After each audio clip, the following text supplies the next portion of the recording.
Hello everyone, my name is Ishan Jolly, I am a Twitch streamer and voice actor, and welcome to the review of the Rode Podmic. This one seems promising. I haven't listened to it, I haven't even opened the box yet. So, let's just do that, why don't we? I never unbox things on camera, so let's see how this goes. Okay then. So, that was just the wrapper that comes around it. Nice, secure. Much better than the wrapper that comes around the AKG C414XL2 microphone. That wrapper, well, it's so hard to take off and it just tears so easily. It's just flimsy as hell. But here we go. Rode Podmic. It's reversed. It's flipped. There you go. This is what the box looks like. Just with a lot of specifications and stuff. Let's see. Broadcast quality dynamic capsule. Designed for speech. You know what? I'll read this stuff out on the actual microphone. Not read it on this microphone that I'm using right now. Right. Let's just unbox real quick. Cool little leaflet. It shows you what to do with the mic. Focus, damn you. There you go. Speak into the microphone. Plug it in via XLR. Basically that. Looks good. There we go. This is a thing, just to keep it protected, I guess. That goes over there, I guess. Ah, nice and simple. That's about it. Just go over there, and here's just the mic in a little wrapper thingy. Cool. And here we go. This is the microphone, the Rode Podmic. Looks nice and cool. Okay. Let me just swap to that now, and I'll show you how it sounds. Mic check, 1 2 1 2. Okay, wonderful. Lovely. So now I'm on the Rode Podmic. Lovely. So with this microphone, I will read out what's on the box. The Podmic is a broadcast quality dynamic microphone. Designed for podcasting, it has a rich, balanced sound with an internal pop filter to minimize plosives and internal shock mounting to reduce vibration. The Podmic is optimized for use with the Rodecaster Pro integrated podcast production console, but will also offer exceptional results with any high-quality microphone interface. Lovely. There we go. That is the description they have on the thing. So, you've already heard the Neumann U87AI, a £2,000, $3,600 microphone. That was what I shot the intro with. Now, here is the £100, £100 Rode Podmic. And I will be also comparing it to a variety of different microphones. The Shure MV7, the Shure SM7B, the Berhinger Ultravoice XM8500, the Electrovoice RE20, the Samson Q9U, and those are the microphones I'll be comparing it to. So far as I can hear it in my headphones, this sounds nice. This sounds pretty neutral actually.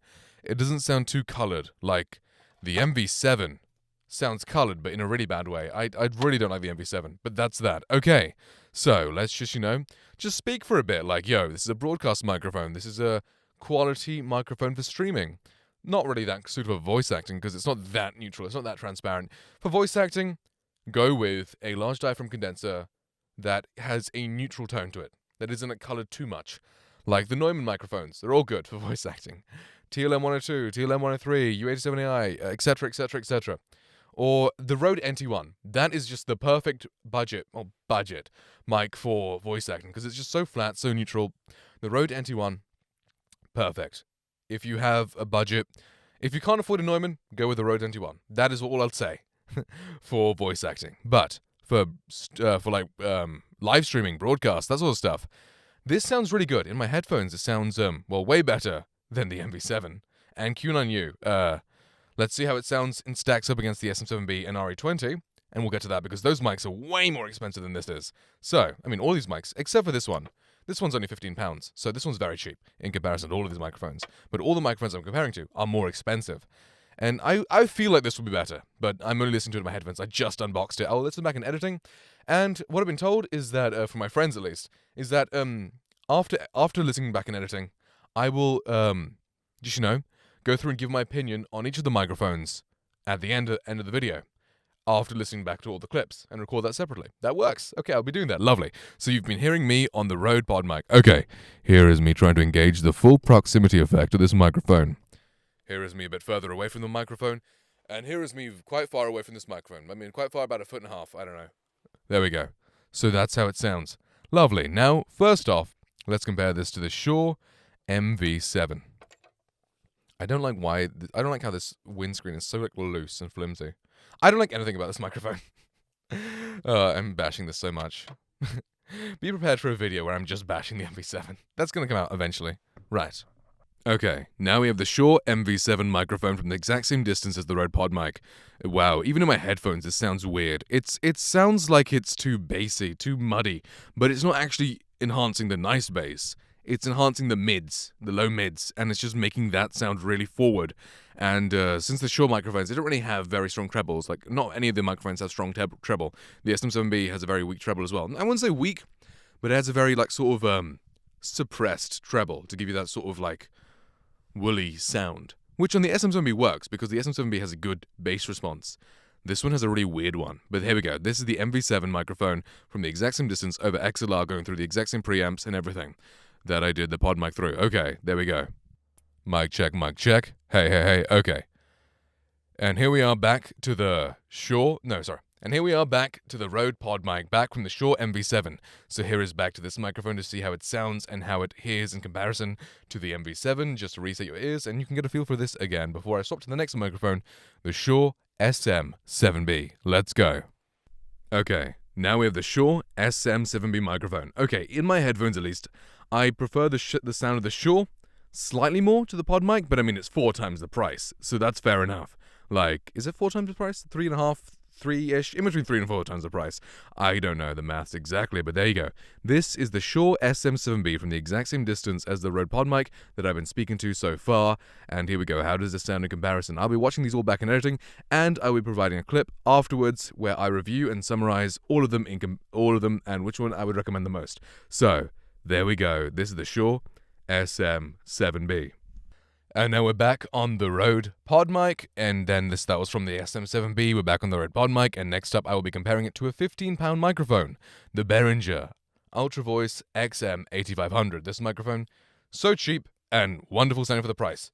Beats the ever-loving crud out of the MV7, because screw that microphone, seriously. This is the Berhinger Ultravoice XM8500 microphone from the exact same distance as the Shure Podmic. This sounds way better than the MV7 in my headphones, and I'm assuming it's going to sound way better in when I'm listening back in the editing stage as well. So there we go. This is the Berhinger XM8500 microphone. Lovely price to performance ratio, absolutely fantastic mic for streaming for beginners. This plus a Go XLR Mini will destroy basically anything else that is USB. Everything that's USB. Okay, so there we go. Now back to the Podmic. Okay, now I'm back to the Podmic. Okay, the only weakness I see with the XM8500 is it does seem to pick up a lot of plosives, so you wouldn't get a pop filter or whatever with it, or a windscreen. But there you go. So I've compared to the Berhinger Ultravoice XM8500, the MV7, the Shure SM7B. Now I will compare it to the Samson Q9U microphone. One weakness I noticed with this one is that it picks up a lot of handling noise. Like, it doesn't have any sort of internal shock mount system like the SM7B does, which is kind of annoying because the mount is already fixed on it. What about this microphone, actually? Let me just test. So that's supposed to be me tapping the desk, and here's me tapping this. It doesn't sound as extreme as this one did, but yeah, it still picks up a little bit, so there we go. That's that. Wonderful. Now to the Samson. Here is the Samson Q9U. Okay, this microphone is such a dark microphone. I've listened back to the review I did on this microphone. It sounds so dark. So if you've got a very bright voice, then possibly it's a good microphone. But compared to every other microphone I put up against, it just sounds muffled. It sounds like I'm speaking through a pillow or something. But hey, if you've got a very piercing voice, then maybe this will suit you. But yeah, this is a definite boxy, sort of muffled, muted sort of microphone. There we go. But it's the exact same distance from the Rode Podmic, and there we go, the Samson Q9U. Okay. And hey, I'm back on the Rode Podmic after being on the Samson Q9U. Next up, the last microphone I have to compare it against is the Electrovoice RE20 microphone. So, let's go. This is my favorite broadcast dynamic microphone, but it's almost £500. So, it makes sense. Right, so £100 versus £500. Let's go. So now I'm on the Electrovoice RE20 microphone. This is basically the standard for radio, and it's such a great sounding dynamic microphone, but it is about 4.5 to 5 times the price of the Rode Podmic. So is it worth that difference? It's up to you to decide, really. And okay, so there we go. This is the Electrovoice RE20 microphone, and now back to the Podmic. Okay. And here we are, back to the Rode Podmic. Okay, so now I will cut the video, start editing, make all the things in sequence and order, cut out all the boring bits, and there we go. And then I will come back after listening back, and then I'll give all my opinions on the microphones themselves, which one I would suggest for which price bracket, and I would rank the order of the microphones that I have here. So, there we go.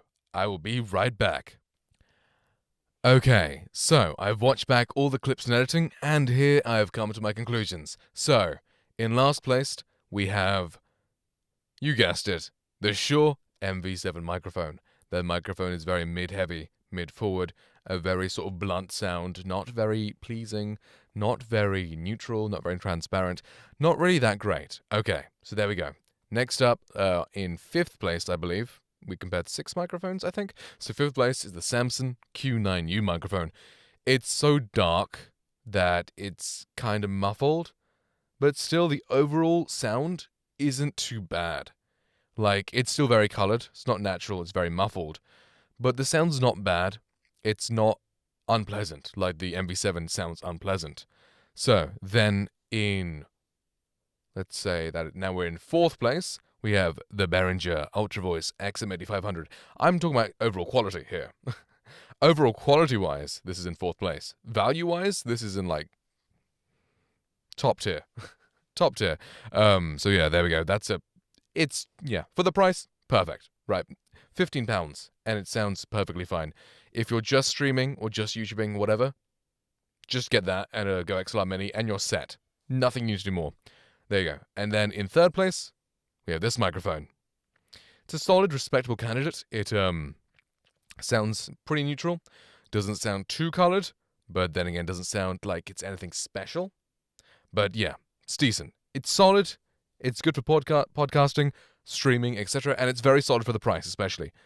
Yeah, definitely. For the price, especially, £100 or whatever it was, perfectly fine. Solid. And then in 2nd place, the Shure SM7B. Obviously, it's 4 times the price of this microphone. It's gonna be better. But yeah, that's a very full-sounding, very strong, muscular-sounding microphone with a very strong bass response. And then, obviously in 1st place, the Electrovoice RE20 microphone. Because, well, it's just fantastic sounding. It is the dynamic standard for broadcast and radio. It is just the mic for radio. The SM7B is also another one of the mics for radio, but in my opinion, I prefer the RE20 because it's got slightly more clarity to it. But there you go. That is the order I would rank the microphones and my reasoning behind it. So guys, there you go. That is the review of the Rode Podmic. Thank you all so much for watching this video. See you all next time. Actually, wait. Before I leave, make sure to go follow me over at twitch.tv/JollyLegend to come hang out and chat with me and ask me anything you want in real time. Thank you guys so much for watching. See you all later, and goodbye.